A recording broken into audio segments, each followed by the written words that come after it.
It's the last night for the family to be together. No tears. No tears, but we're capturing it. We're doing a formal family photo shoot. People, when's the last time you've done your family photo shoot? That's if they all talk to each other.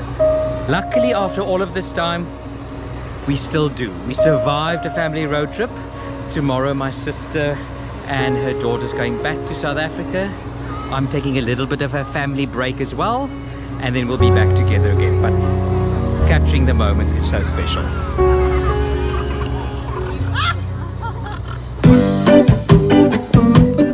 It's not all glitz and glamour being a model. Kyk hierso, kyk hoe lyk my oë. We needed some last minute rescue remedy because there's some dark rings. Me and my sister, so she went to the pharmacy and got the secret medicine. It's called Preparation H, also known as poepol salfies.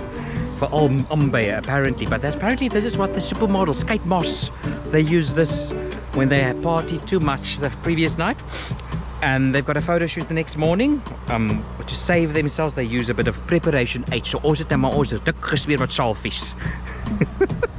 So either way, ek sal daar op die catwalk wees met die family photo shoot blink. Ons kyk maar of dit werk.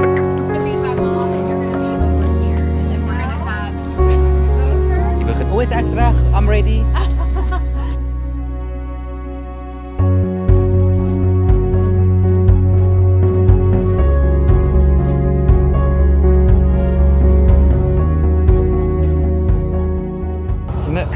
Ek sweet nou al deur my hemp.